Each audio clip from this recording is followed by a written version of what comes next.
Hello दोस्तों, कैसे हैं आप लोग। उम्मीद करता हूं कि आप लोग अच्छे होंगे। और दोस्तों, आज आप लोग को एक चैलेंज है। अगर आप क्लास 10th में हैं और साइंस यानी विज्ञान पढ़ते हैं तो आप लोग को 25 क्वेश्चन में से 15 प्लस का जवाब देना है। मात्र 25 क्वेश्चन में से 15 का जवाब देना है। देखते हैं कि किसका आंसर आ रहा है सही सही और किसका 25 में से 15 प्लस सही हो रहा है। तो चलिए शुरुआत करते हैं पहले नंबर प्रश्न से।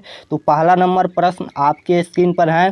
पहला नंबर प्रश्न है कि जठर ग्रंथियां कहाँ पाई जाती हैं। जठर ग्रंथियां कहाँ पाई जाती हैं। ए ऑप्शन है यकृत में, बी ऑप्शन है अमाशय में, और सी ऑप्शन है अग्न्याशय में, और डी ऑप्शन है मुंह में। आंसर देते चलिएगा। जठर ग्रंथियां कहाँ पाई जाती हैं, सब टॉपर वाला प्रश्न है। तो अगर आप भी टॉपर करना है तो सही सही आंसर दीजिए। जठर ग्रंथियां कहाँ पाई जाती हैं, आंसर दीजिए। अमाशय में पाई जाती हैं। Option number B right answer होगा, याद रखिएगा। चलिए नेक्स्ट क्वेश्चन देखते हैं। 2 नंबर क्वेश्चन है। रक्त में हल्के पीले रंग की चिपचिके द्रव को कहते हैं, क्या कहते हैं। रक्त में हल्के पीले रंग के चिपचिके द्रव को क्या कहते हैं। ए ऑप्शन है लिम्फ में, बी ऑप्शन है सीरम, सी ऑप्शन है सफ़ेद रक्त कणिकाएं, और डी ऑप्शन है प्लाज्मा। आंसर दीजिए। रक्त में हल्के पीले रंग के चिपचिके द्रव को क्या कहते हैं, तो प्लाज्मा कहते हैं। Option number D right answer होगा। टॉपर वाला प्रश्न है। चलिए नेक्स्ट क्वेश्चन देखते हैं। 3 नंबर क्वेश्चन है। यूरिया रक्त में कहाँ से प्रवेश करती हैं। यूरिया रक्त में कहाँ से प्रवेश करती हैं। फेफड़ा से, या यकृत से, या वृक्क से, या इनमें से कोई नहीं। यूरिया रक्त में कहाँ से प्रवेश करती हैं, आंसर दीजिए। तो यूरिया रक्त में कहाँ से प्रवेश करती हैं, तो यकृत से प्रवेश करती हैं। Option number B right answer होगा। चलिए नेक्स्ट क्वेश्चन की ओर चलते हैं। 4 नंबर क्वेश्चन है। ऊर्जा का एसआई मात्रक है। ऊर्जा का एसआई मात्रक क्या है, तो ऊर्जा का एसआई मात्रक जूल होता है। याद रखिएगा, ऊर्जा का एसआई मात्रक केवल जूल होता है। चलिए नेक्स्ट क्वेश्चन देखते हैं। 5 नंबर। तो 5 नंबर क्वेश्चन आपके स्क्रीन पर है। 5 नंबर क्वेश्चन है कि एक प्रिज्म में कितने सतह से घिरा रहता है। आंसर दीजिए। एक प्रिज्म कितने सतह से घिरा रहता है। ए ऑप्शन है 2, बी ऑप्शन है 3, और सी ऑप्शन है 5, और डी ऑप्शन है 4। एक प्रिज्म कितने सतहों से घिरा रहता है, तो 5 सतह से घिरा रहता है। Option number C right answer होगा, याद रखिएगा। चलिए नेक्स्ट क्वेश्चन की ओर चलते हैं। 6 नंबर क्वेश्चन है कि अम्ल का जलीय विलयन विद्युत का संचालन करता है, क्योंकि अम्ल जल में क्या हो जाता है। आंसर दीजिए। अम्ल का जलीय विलयन विद्युत का संचालन करता है। आप सभी लोग को पता है कि अम्ल का जलीय विलयन विद्युत का संचालन करता है, क्योंकि अम्ल जल में क्या हो जाता है। तो आप लोग को आंसर बताना है, जल्दी जल्दी आंसर दीजिए। तो अम्ल का जलीय विलयन विद्युत का संचालन करता है, क्योंकि अम्ल जल में आयनित होता है। Option number C right answer होगा, याद रखिएगा, आयनित होता है। चलिए नेक्स्ट क्वेश्चन देखते हैं। 7 नंबर क्वेश्चन है कि प्रकृति में मुक्त अवस्था में पाए जाने वाला धातु है। प्रकृति में मुक्त अवस्था में पाए जाने वाला धातु कौन है। जिंक है, या सोना, या लोहा, या तांबा। आंसर दीजिए। प्रकृति में मुक्त अवस्था में पाए जाने वाला धातु कौन सा है, तो सोना है, याद रखिएगा। Option number B right answer होगा। चलिए नेक्स्ट क्वेश्चन देखते हैं। 8 नंबर क्वेश्चन है कि गोलीय दर्पण के परावर्तक पृष्ठ की वृत्ताकार सीमा रेखा का व्यास कहलाता है, क्या कहलाता है। आंसर दीजिए। गोलीय दर्पण के परावर्तक पृष्ठ की वृत्ताकार सीमा रेखा का व्यास क्या कहलाता है। मुख्य फोकस, या वक्रता त्रिज्या, या प्रधान अक्ष, या गोलीय दर्पण के द्वारक। गोलीय दर्पण के परावर्तक पृष्ठ की वृत्ताकार सीमा रेखा व्यास का क्या कहलाता है, तो वक्रता त्रिज्या कहलाता है। Option number B right answer होगा, याद रखिएगा। चलिए नेक्स्ट क्वेश्चन देखते हैं। 9 नंबर क्वेश्चन है कि सोलर कुकर में किस दर्पण का व्यवहार किया जाता है। सोलर कुकर में किस दर्पण का व्यवहार किया जाता है। उत्तल, या अवतल, या समतल, या उत्तल और अवतल दोनों। सोलर कुकर में किस दर्पण का व्यवहार किया जाता है, तो अवतल दर्पण का व्यवहार किया जाता है। Option number B right answer होगा, याद रखिएगा। सोलर कुकर में अवतल दर्पण का व्यवहार किया जाता है। चलिए नेक्स्ट क्वेश्चन देखते हैं। 10 नंबर क्वेश्चन है कि फूल का कौन सा भाग फल में बदलता है, बताइए फूल का कौन सा भाग फल में बदलता है। ए ऑप्शन है पुंकेसर, बी ऑप्शन है स्त्री केसर, सी ऑप्शन है अंडाशय और डी ऑप्शन है बीज। फूल का कौन सा भाग फल में बदलता है, तो बीज बदलता है। Option number D right answer होगा, याद रखिएगा। चलिए नेक्स्ट क्वेश्चन देखते हैं 11 नंबर। तो 11 नंबर क्वेश्चन है कि स्पेक्ट्रम प्राप्त करने के लिए किसका उपयोग होता है। स्पेक्ट्रम प्राप्त करने के लिए किसका उपयोग होता है, उत्तल लेंस या अवतल लेंस या कांच की सिल्ली या प्रिज्म। तो स्पेक्ट्रम प्राप्त करने के लिए किसका उपयोग होता है, आंसर दीजिए। तो प्रिज्म का उपयोग होता है, option number D right answer होगा। चलिए नेक्स्ट क्वेश्चन देखते हैं 12 नंबर। 12 नंबर क्वेश्चन है कि प्रकाश के किस रंग का प्रकीर्णन सबसे कम होता है, आंसर दीजिए। प्रकाश के किस रंग का प्रकीर्णन सबसे कम होता है, तो याद रखिएगा प्रकाश के किस रंग का प्रकीर्णन सबसे कम होता है। तो इसका right answer option number D होगा, लाल का होता है सबसे कम प्रकीर्णन और सबसे ज़्यादा प्रकीर्णन बैगनी का होता है, याद रखिएगा। चलिए नेक्स्ट क्वेश्चन की ओर चलते हैं 13 नंबर। तो 13 नंबर क्वेश्चन आपके स्क्रीन पर है कि दीर्घ दृष्टि दोष का उपचार किस लेंस द्वारा होता है। काफ़ी बच्चे इस क्वेश्चन में कंफ्यूज होंगे कि दीर्घ दृष्टि दोष का उपचार किस लेंस द्वारा होता है, उत्तल लेंस या बेलनाकार लेंस या अवतल लेंस या बाइफोकल लेंस।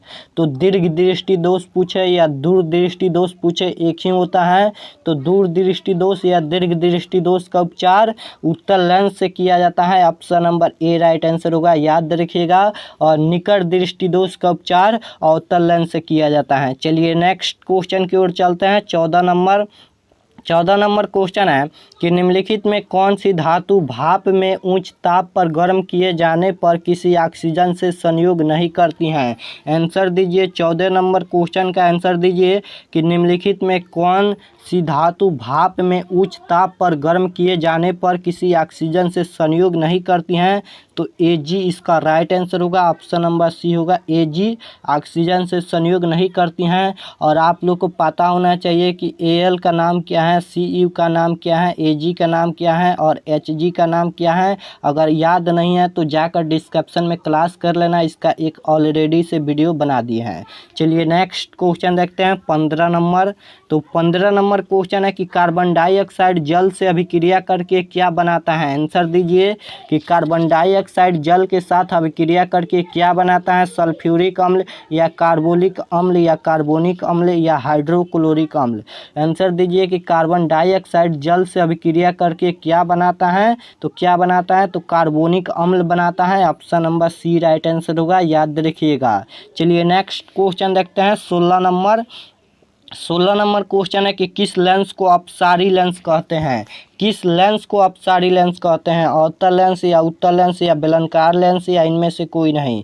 तो यहाँ पर पूछा है कि किस लेंस को अपसारी पूछा है, अभिसारी नहीं अपसारी पूछा है। तो अपसारी लेंस अवतल लेंस को कहते हैं, option number A right answer होगा। और अभिसारी लेंस उत्तल लेंस को कहते हैं, याद रखिएगा। चलिए नेक्स्ट क्वेश्चन देखते हैं 17 नंबर। 17 नंबर क्वेश्चन है कि श्वसन की क्रिया होती है, श्वसन की क्रिया कहाँ होती है। ए ऑप्शन है साइटोप्लाज्मा में, बी ऑप्शन है माइटोकॉन्ड्रिया में और सी ऑप्शन है राइबोसोम में और डी ऑप्शन है हरितलॉक में। तो श्वसन की क्रिया कहाँ होती है, तो श्वसन की क्रिया माइटोकॉन्ड्रिया में होती है, option number B right answer होगा, याद रखिएगा माइटोकॉन्ड्रिया में होती है। चलिए नेक्स्ट क्वेश्चन देखते हैं 18 नंबर। तो 18 नंबर क्वेश्चन आपके स्क्रीन पर है, आंसर दीजिए। 18 नंबर क्वेश्चन है कि चमगादड़ एंड पक्षी के पंख किस प्रकार के अंग का उदाहरण है। ए ऑप्शन है समरूप, बी ऑप्शन है समजात और सी ऑप्शन है वंशानुगत और डी ऑप्शन है इनमें से कोई नहीं। चमगादड़ एंड पक्षी के पंख किस प्रकार के अंग का उदाहरण है, तो समजात अंग के उदाहरण है, option number B right answer होगा, याद रखिएगा। चलिए नेक्स्ट क्वेश्चन देखते हैं 19 नंबर। तो 19 नंबर क्वेश्चन है कि कोई विलयन नीले लिटमस पत्र को लाल कर देता है, इसका पीएच मान संभव होगा। कोई विलयन नीले लिटमस पत्र को लाल करता है, इसका पीएच मान क्या संभव हो सकता है, 5 या 7 या 8 या 10। तो सबसे पहले क्वेश्चन पर ध्यान दीजिएगा, कोई विलयन नीले लिटमस पत्र को लाल करता है। तो नीले लिटमस पत्र को लाल कौन करता है, तो अम्ल करता है। तो अम्ल का पीएच मान क्या होता है, तो अम्ल का पीएच मान 7 से कम होता है। तो इनमें 7 से कम कौन है, तो 5 है। तो option number A right answer होगा, इसका पीएच मान 5 होगा। चलिए नेक्स्ट क्वेश्चन देखते हैं। 20 नंबर, अम्ल का पीएच मान 7 से कम होता है, क्षार का पीएच मान 7 से ज़्यादा होता है और उदासीन विलयन का पीएच मान 7 के बराबर होता है, याद रखिएगा। चलिए नेक्स्ट क्वेश्चन देखते हैं। 20 नंबर क्वेश्चन है कि निम्नलिखित में कौन मानव में मादा जनन तंत्र का भाग नहीं है। आंसर दीजिए 20 नंबर क्वेश्चन का कि निम्नलिखित में कौन मानव में मादा जनन तंत्र का भाग नहीं है। ए ऑप्शन है अंडाशय, बी ऑप्शन है गर्भाशय और यहाँ पर सी ऑप्शन है शुक्रवाहिका और डी ऑप्शन है डिंब वाहिनी। तो आंसर दीजिए निम्नलिखित में कौन मानव में मादा जनन तंत्र का भाग नहीं है। तो इसका right answer option number C होगा, शुक्रवाहिका मादा जनन तंत्र का भाग नहीं है। चलिए नेक्स्ट क्वेश्चन देखते हैं। 21 नंबर, तो 21 नंबर क्वेश्चन है कि भारत में उत्पादित प्रत्यावर्ती धारा किस आकृति है। आंसर दीजिए कि भारत में उत्पादित प्रत्यावर्ती धारा किस आकृति है। तो 50 HZ होता है, option number A right answer होगा। चलिए नेक्स्ट क्वेश्चन देखते हैं। 22 नंबर, तो 22 नंबर क्वेश्चन है कि अधातु के ऑक्साइड होते हैं। अधातु के ऑक्साइड क्या होते हैं, क्षारीय या अम्लीय या उदासीन या इनमें से कोई नहीं। आंसर दीजिए अधातु के ऑक्साइड क्या होते हैं, तो अधातु के ऑक्साइड होते हैं अम्लीय, option number A right answer होगा। और धातु के ऑक्साइड क्षारीय होते हैं। चलिए नेक्स्ट क्वेश्चन देखते हैं। 23 नंबर क्वेश्चन है कि हाइड्रा में प्रजनन किस विधि से होता है। हाइड्रा में प्रजनन किस विधि से होता है, मुकुलन या परागकण या बहुखंडन या इनमें से कोई नहीं। तो हाइड्रा में प्रजनन किस विधि से होता है, तो मुकुलन द्वारा होता है, option number A right answer होगा, याद रखिएगा। चलिए नेक्स्ट क्वेश्चन देखते हैं। 24 नंबर, तो 24 नंबर क्वेश्चन है कि ओम के नियम को परिभाषित करने में किसका मान अचर रहता है। ओम के नियम को परिभाषित करने में किसका मान अचर रहता है, विभवांतर या धारा या ताप या दाब। तो ओम के नियम को परिभाषित करने में किसका मान अचर रहता है, तो दाब का मान अचर रहता है, option number D right answer होगा। चलिए लास्ट क्वेश्चन देखते हैं। 25 नंबर क्वेश्चन है कि शुक्राणु बनता है। शुक्राणु कहाँ बनता है, विसरण में या अंडाशय में या गर्भाशय में या मूत्राशय में। तो शुक्राणु कहाँ बनता है, आंसर दीजिए। लास्ट क्वेश्चन है, शुक्राणु कहाँ बनता है, तो शुक्राणु विसरण में बनता है, option number A right answer होगा, याद रखिएगा शुक्राणु विसरण में बनता है। तो आज के क्लास था 25 ऑब्जेक्टिव क्वेश्चन और 25 में से कितना सही हुआ ईमानदारी से कमेंट में आप लोग अपना नाम लिखकर आप लोग 25 में से कितना सही हुआ कमेंट में बताना। और सभी का हम आंसर देखते हैं कि कितना कितना सही हुआ, 25 में से कितना सही हुआ है, आप लोग कमेंट में ज़रूर बताना। और यह क्लास कैसा लगा कमेंट में ज़रूर बताना। और वीडियो को लाइक नहीं किए हो तो लाइक कर दीजिए, चैनल पर नए हो तो चैनल को सब्सक्राइब कर लीजिए ताकि नेक्स्ट क्लास आपके पास ज़रूर पहुँचे। तो मिलते हैं नेक्स्ट क्लास में इसी तरह के क्लास में। धन्यवाद।